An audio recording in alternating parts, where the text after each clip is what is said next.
ହେବ ଏବେଠାରୁ 2026 କୁ ନେଇ ନୂତନ ପଞ୍ଜିକାକୁ ନେଇ ଦେଶ ଓ ରାଜ୍ୟ ରାଜନୀତିକୁ ରୋଚକ ତଥ୍ୟ ରଖିଛନ୍ତି ପଞ୍ଜିକାର ଜ୍ୟୋତିର୍ବିଦ। ଦେଶ ଓ ରାଜ୍ୟରେ ରାଶି କର୍କଟ ସହିତ ନବମରେ ଶନି ଦ୍ୱାଦଶରେ ବୃହସ୍ପତି ହୋଇଥିବାରୁ ଆର୍ଥିକ ପ୍ରଗତି ଭଲ ରହିବ। ସେପରି ଦେଶର ମୁଖିଆଙ୍କର ଯଶ ବୃଦ୍ଧି ପାଇବା ସହିତ ଏପଟେ ରାଜ୍ୟ ମୁଖିଆଙ୍କର ରାଶି ମକର ରହୁଥିବାରୁ ଆସନ୍ତା ବର୍ଷ ଟିକେ ଚ୍ୟାଲେଞ୍ଜିଂ ରହିପାରେ। ମନ୍ତ୍ରିମଣ୍ଡଳ ଅଦଳ ବଦଳ ସହିତ ଆଭ୍ୟନ୍ତରୀଣ ସକ୍ରିୟତା ଦେଖିବାକୁ ମିଳିପାରେ। ସେପରି ବିରୋଧୀ କୁହାଯାଉଛି ପୁରୁଖା ନେତା ଦଳ ଛାଡ଼ିବେ ଏବଂ ଯୁବ ନେତାଙ୍କ ପ୍ରାଦୁର୍ଭାବ ରହିବ ବୋଲି ଜ୍ୟୋତିର୍ବିଦ କହୁଛନ୍ତି।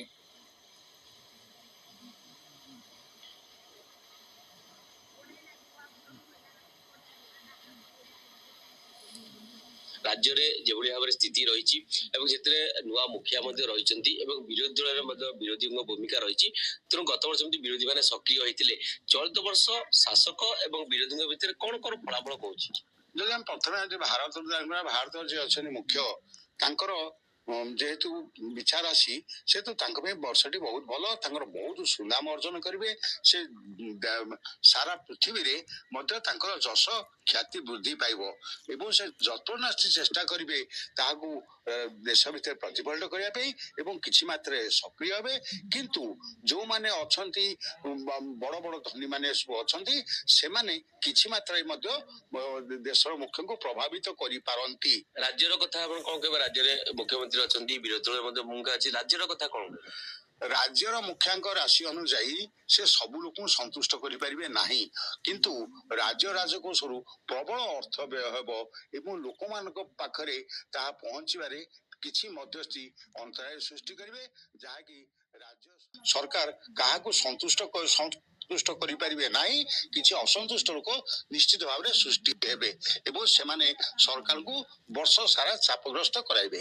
ଯଦି ଆମେ ବିରୋଧୀ ଦଳ ବା ମୁଖ୍ୟ ବିରୋଧୀ ଦଳଙ୍କର ସମ୍ପର୍କରେ ଆଲୋଚନା କରିବା, ଯେହେତୁ ମୁଖ୍ୟ ବିରୋଧୀ ଦଳଙ୍କ ରାଶି ହେଉଛି ମିଥୁନ, ତାଙ୍କ ପାଇଁ ମଧ୍ୟ ଏହା କେବେ ଶୁଭଦାୟକ ନୁହେଁ। ଏ ବର୍ଷ ତାଙ୍କ ଦଳରେ ବିଭାଜନ ସୃଷ୍ଟି ହେବାଟା ନିଶ୍ଚିତ।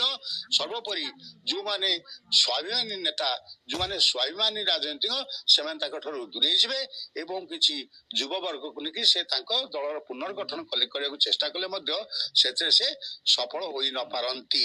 କିନ୍ତୁ ଆମର ନିଶ୍ଚିତ ଭାବରେ କିଛି ପ୍ରଶାସନ କ୍ଷେତ୍ରରେ ଦୁର୍ନୀତିଗ୍ରସ୍ତ ଅଧିକାରୀ ମାନେ ଏ ବର୍ଷ ନିଶ୍ଚୟ ଲୋକଲୋଚନକୁ ଆସିବେ। ଅନେକ ଦୁର୍ନୀତିର ପର୍ଦ୍ଦାଫାଶ ଏ ବର୍ଷ ନିଶ୍ଚିତ ଭାବରେ ହବ। ଦେଖିଛି କି ଯୋଉ ଆପଣ କହିଲେ ମନ୍ତ୍ରିମଣ୍ଡଳ ସମ୍ପ୍ରସାରଣ ବା ବିବାଦ ସୃଷ୍ଟି ହବ, ଅନ୍ତର୍କନ୍ଦ ସୃଷ୍ଟି ହବ, ଏଟା କଣ ଚଳନ ହେଲେ ଏଇ ସବୁ ସୃଷ୍ଟି ହେଇଥାଏ? ଦେଖନ୍ତୁ, ଆମର ଭାରତର ରାଶି ଏବଂ ଓଡିଶା ରାଶି ଉଭୟ ହଉଛି କର୍କଟ। ସପ୍ତମରେ ଶନି ରହୁଛନ୍ତି ଏବଂ ଦ୍ୱାଦଶରେ ବୃହସ୍ପତି ରହୁଛନ୍ତି। ସେଇ କ୍ଷମା କରିବେ, ଏକାଦଶରେ ବୃହସ୍ପତି ରହୁଛନ୍ତି। ତେଣୁ ଏକାଦଶ ବୃହସ୍ପତି ରହୁଥିବାରୁ ସେଇ ଯୋଉମାନଙ୍କର କିଛି ଉଚ୍ଚ ବର୍ଗ ଲୋକ ବା ନେତୃସ୍ଥାନୀୟ ଲୋକ, ସେଥିରେ ରାଜ୍ୟ ବା ଦେଶ କିଛି ନା କିଛି ଲାଭ ହଉଥିବା ବେଳେ ଶନି ଯେହେତୁ ନବମରେ ରହୁଛନ୍ତି, ସେହେତୁ ଅନ୍ତର୍ଦ୍ୱନ୍ଦ୍ୱ, ଅନ୍ତର୍କଣ୍ଡଳ ବା ଆମର କୁଟୁମ୍ବ ହାନି ରହୁଥିବାରୁ ପ୍ରତ୍ୟେକ ଦଳରେ ନିଶ୍ଚିତ ଭାବରେ ଅସ୍ଥିରତା ସୃଷ୍ଟି ହେବ ଏବଂ ପ୍ରତ୍ୟେକ ଦଳ